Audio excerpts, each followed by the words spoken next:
हर हर महादेव। चलिए मैं आपको ये बताने की कोशिश कर रहा हूँ कि एसएससी में क्यों ऐसा हो रहा है, क्या ऐसा रीज़न है। पहला रीज़न कि एसएससी जो कह रहा है कि थोड़ा सा मिस्टेक हो गया है या फिर एरर है, इसको संभाल लेंगे, या फिर थोड़ा थोड़ा बच्चों को दूर पे भेज दिया गया है, वो बच्चे मैनेज कर लेंगे, मैं मिस्टेक कर रहा हूँ सुधार कर लेंगे। यार ऐसे खेल थोड़ी हो रहा है मदारियों का कि अभी मिस्टेक करते हैं बच्चे सुधार लेगा। अरे बच्चे भी तो मिस्टेक करते हैं, नंबर क्यों काट लेते हो एसएससी वालों।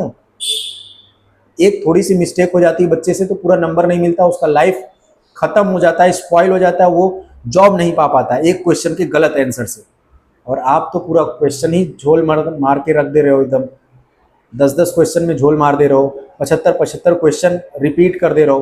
प्रमोट करो, टीचरों को प्रमोट करो जो इसमें मुहिम में आगे चल रहे हैं, बढ़ रहे हैं, उसको सपोर्ट करो। सारे बच्चों लोग मिलके यह दिखाओ कि समाज में किसकी जरूरत है। अभी युवा शक्ति एक हो जाओ, सारे एनजीओ जो कि समाज सेवक के लिए काम कर रहे हैं, सारे स्कूल कोचिंग सारे के सारे एकजुट हो जाओ। नहीं तो फिर क्या होने वाला है पता है आपको।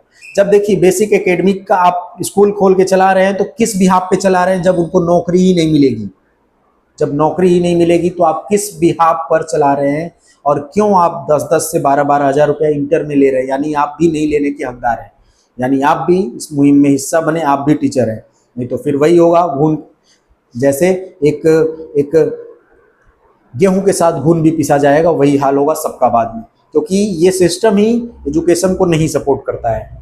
अगर एजुकेशन को सपोर्ट करता तो एक क्वेश्चन गलत कैसे हो सकता है। जब किसी को दिया जा रहा है टेंडर तो टेंडर वाला क्या झक मार रहा है, बिना पढ़ाई किए आया है, बिना पढ़े लिखे लोगों को ऐसे ही भर्ती कर दिया गया है, तब जाके ऐसी चीजें सामने आ रही हैं। क्योंकि जो पढ़ा लिखा होता है वो ऐसी गलती नहीं कर सकता। अगर वो टाइप राइटर भी है या टाइपिंग मिस्टेक एरर भी कर रहा है तो भी वो समझदार होता तो ऐसी मिस्टेक ना करता। कम से कम वो गूगल करके तो देख लेता कि आंसर कैसे गलत हो रहा है। क्या क्वेश्चन पेपर बनने के बाद उसको क्या रिवाइज नहीं किया जाता। ऑल इंडिया रैंक पे पेपर हो रहे हैं एसएससी के, यहां तक कि आज के समय में कोचिंग में पेपर अगर कराए जाते हैं तो वहां पे भी 10 बार क्वेश्चन को चेक किया जाता है। ऐसे कैसे हो सकता है कि एसएससी ऐसे मिस्टेक कर सकता है और कह रहा है कि ये एक नॉमिनल मिस्टेक है। चलिए बात करते हैं, ये तो मिस्टेक पेपर में छोटी सी मिस्टेक है एसएससी की। लेकिन बात करते हैं कि गरीबी में लोग बोलते हैं ना कि आटा गीला हो गया, वही हाल होता है एसएससी का एग्ज़ाम या कोई भी एग्ज़ाम देने के बाद। जैसा कि मैं बता रहा हूँ आपको, एक तो बच्चा भरता है एग्ज़ाम दिल्ली से, उसका सेंटर कहाँ जाता है, अंडमान निकोबार द्वीप समूह। कोई भरता है जम्मू कश्मीर से, उसका सेंटर जाता है अंडमान निकोबार द्वीप समूह। इसको अगली वैकेंसी में सुधार लिया जाएगा। ऐसे कैसे सुधार लिया जाएगा, जब गलती हो जाएगी तो उसको कैसे सुधारा जा सकता है। जब बच्चे के पास पैसा नहीं होता है, पेमेंट नहीं होता है, तो 100 रुपये में एसएससी एग्ज़ाम कराती है। सबसे दुनिया नहीं, पूरे भारत का सबसे कम पैसे में एग्ज़ाम कराता है, जो कि सबसे अच्छी पोस्ट देता है एसएससी। अगर वही ऐसा करेगा कि 100 रुपये का फॉर्म भरवा के वो भेज देगा दुनिया के इस कोने से उस कोने तक, तो फिर बच्चा तो नहीं जा पाएगा। मतलब वही मनसा है कि एग्ज़ाम कराइए और एग्ज़ाम में कम से कम लोग आएँ, और कम से कम लोग आएँ उसका कम से कम सिलेक्शन हो, बस यही मनसा जाहिर होती है इससे। सरकार अगर कुछ चाहे तो सब कुछ कर सकती है। सरकार अगर चाह जाए कि जो क्वेश्चन में पार्टिसिपेट कर रही है, जो टीम, जो कमेटी, जो टेंडर, सबको एक लाइन से सस्पेंशन लेटर, सबको एक लाइन से नोटिस भेजे कि आप सारे लोग को इतना जुर्माना लगता है, सारे लोग को सस्पेंड किया जाता है पोस्ट से, और जो कंपनी ऐसे कर रही है उसको निलंबित किया जाता है, और उसके बाद उसको टेंडर नहीं दिया जाएगा। बताया जा रहा है कि तबेले के ऊपर आप एसएससी सेंटर को चला रहे हैं। बताया यह जा रहा है कि 10 साल से पहले से आपके पास जो माउस और कीबोर्ड पड़े हुए थे उस पर आप टेस्ट करा रहे हैं। बताया यह जा रहा है कि 10 से 15 मिनट तक आपका सर्वर ही काम नहीं कर रहा है। बताया यह जा रहा है कि यह सब आरोप लगे हैं, और ये मैं नहीं लगा रहा, ये आज की मीडिया लगा रही है।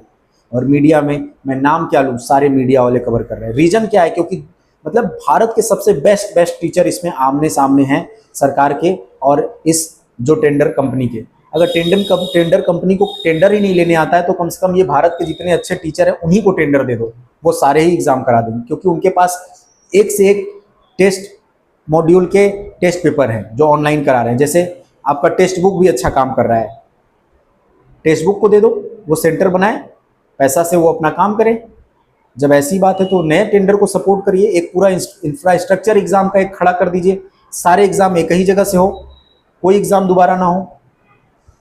जैसे कि आपने पेट निकाला यूपी में, यूपी ट्रिपल एससी को सॉल्व करने के लिए, वैसे सारे एग्जाम का एक पेट निकाल दीजिए, सारे एग्जाम को एक जगह से कराइए, स्कोर कार्ड बनाइए, उसके आधार पे दूसरे एग्जाम कराइए, उसके स्कोर कार्ड पे 3 स्कोर कार्ड निकाल दीजिए, एक स्कोर कार्ड पार करिए, दूसरे में जाइए, दूसरे स्कोर कार्ड को पार करिए, तीसरे में जाइए, तीसरे के बाद आपकी जो वैकेंसी आएगी उसमें आप जाइए, एलिजिबल होइए, लेकिन 1 महीने के अंदर सारा काम करिए, ताकि बच्चा 1 साल में 10 बार एग्जाम तो दे सके, अपनी एलिजिबिलिटी को तो प्रूफ कर सके। क्या पता कि वो अभी पढ़ रहा है, अभी पढ़ने में सही है, बाद में क्या पता उसका मूड सही ना हो, उसके घर पे हालात सही ना हो, वो एग्ज़ाम सही से ना दे पाए। इन सब सारे चीज़ों को देखिए और समझिए, और सिलेक्शन कमीशन को थोड़ा सा ये समझाइए कि टीचरों के साथ ऐसा नहीं करना चाहिए। अगर सिलेक्शन कमीशन के पास टीचर नहीं है तो टीचर ऑनलाइन बहुत सारे अवेलेबल है जो क्वेश्चन सेट कर सकते हैं, उनको लीजिए। एक टाइमिंग पीरियड सेट करिए कि 1 महीने के अंदर उनको आप कस्टडी में लेके एक पेपर सेट कराएंगे, वो किसी से वार्तालाप नहीं करेंगे, प्रोटोकॉल लगा के वो सारे टीचर आपके लिए काम करके पेपर बना के दे देंगे, उसके बाद आप पेपर करा लीजिए, फिर उन टीचरों को अपना कहिए आप लोग अब जाइए अपने घर। एक ऐसा टीम बनाइए जो कि 1-2 महीने तक आपके साथ लग के काम करे, और एक एग्ज़ाम को 1 से 2 महीने में करा दीजिए, ऐसा सिस्टम बनाइए। 100 वैकेंसी निकालिए, 1000 लड़कों से ज़्यादा उसमें वैकेंसी में ना फिल कराइए, 10,000 लोगों से ज़्यादा फिल ना कराइए, उसका एक लिमिट बनाइए। आशा यही है सरकार से और एसएससी सिलेक्शन कमीशन बोर्ड से कि इतने टीचर जो मार खाए हैं, जिनका हाथ पैर टूट गया, जो अभी घायल हैं, जिनके ऊपर केस चल रहे हैं, उन सारे को रिलीफ कर दिया जाए, क्योंकि ये बेबुनियाद हैं, जिसका कोई लॉजिक नहीं है। वो देश के लिए, देश को विकसित करने के लिए आगे बढ़ रहे हैं। अगर एक टीचर ही अगर ऐसे स्थिति पे पहुंच जाएगा तो बच्चों का क्या हाल होगा। इस सारे चीज़ों को, इस वीडियो को इंस्टा, फेसबुक, ट्विटर, आप चाहे तो खान सर, ठीक है, आदित्य सर, गगन सर, जिनका भी मैं नाम ले रहा हूँ, इन सारे में आप ट्वीट करिए, ठीक है, और साथ ही साथ आप फेसबुक, इंस्टा पे सारे जगह पे टैग करिए, और इस वीडियो को ज़्यादा से ज़्यादा शेयर करिए। एक टीचर, मैं बहुत ज़्यादा बड़े लेवल पे तो नहीं हूँ, एक छोटे से लेवल पे मैं एक अपने एरिया में पढ़ाने का काम करता हूँ, और साथ ही साथ मेरी एक छोटी सी एनजीओ चलती है जो समाज सेवा के लिए काम करती है। वो समाज सेवा जिसमें हम लोग बच्चों को फ्री में पढ़ा रहे हैं, उस फ्री में पढ़ाए हुए बच्चों को क्या पता रोज़गार मिलेगा या नहीं मिलेगा, या फिर वो ऐसे ही मर जाएंगे 10,000 की जॉब करते करते, कोई ठीक नहीं है। लेकिन फिर भी अपने कर्तव्य को अच्छे से करना है। और यह सोच लीजिए सारे लोग कि अगर सारे टीचर अगर सही से काम कर दें, और अगर वो सही से अच्छे जगह पे अपने बच्चों को भेज दें, तो सारा काम ही सही हो जाएगा। मिलते हैं नए एसएससी के टॉपिक के साथ, तब तक के लिए जुड़े रहें एसएससी के न्यूज़ के साथ। तब तक के लिए जय हिंद, जय भारत।